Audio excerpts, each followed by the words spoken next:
All right, why Kalonzo divorced Azimio team in a haste? This is what you're waking up to this morning on the People Daily.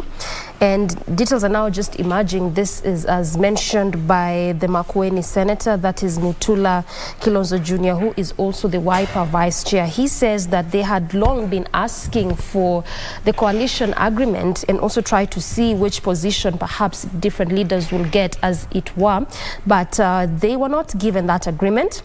He also further on says that he had even written to the Registrar of Political Parties, sort of like to intervene and see how they could get this document, but that was also to no avail. In fact, he further on says that they still didn't even know what position Kalonzo was going to get up until Monday when that announcement was made. So this, amongst other issues, which when you get the details I'll be telling you about, is part of what informed that quick haste in which Kalonzo made as it pertains to moving away from Azimio la Umoja. So even as that is happening, the allied parties now tell Wiper leader that he is on his own. This is after that development which came about after he declared that he will be running for presidency and that he will be in the ballot. But again, questions are now emerging, and particularly also just from a section of Kenyans, is that how then will he be in the ballot? This is because he announced that on Monday, which was on the 16th of May. When you look at the IEBC timelines, the date was set on 28th April, whereby each presidential candidate was supposed to have declared his or her bid. In fact,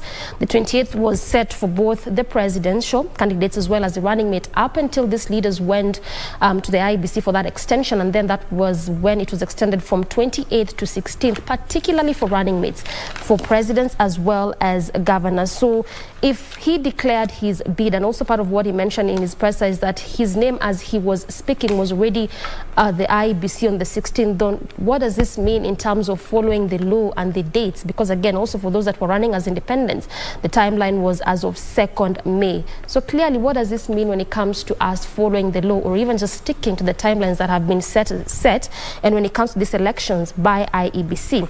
Again, even as that is developing there, Murang'a Women Representative Sabina Shege is now telling Kalonzo to reconsider his decision, saying that what he decided on was very quick and in a haste, and he might just perhaps want to reconsider his decision in terms of choosing to going at it alone. Again, even also as this is all happening, KANU has come to say that they are still behind Azimio la Umoja. Remember that this also had caused a lot of questions on that Monday after the chairman, that was Nick Salat, was attending the Azimio announcement of the running mate, and the KANU chair was attending that presser that was being held by Kalonzo Musyoka. But even as that also happened on Monday, KANU now says that they are really just right behind Azimio la Umoja. So clearly, where does this leave Kalonzo Musyoka, even as he has decided that he's actually going to be running for presidency under the Wiper party ticket? And lastly, actually the main read on this paper this morning is battle for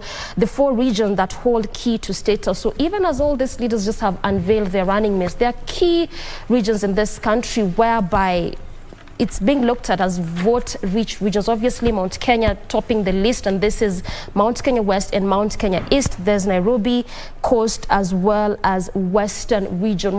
Actually, these are the areas whereby all these candidates are looking to at least get a mouthful of votes, if at all they are going to win the presidency. And this is out of the 22 million already registered voters as it stands for the August 9th general election.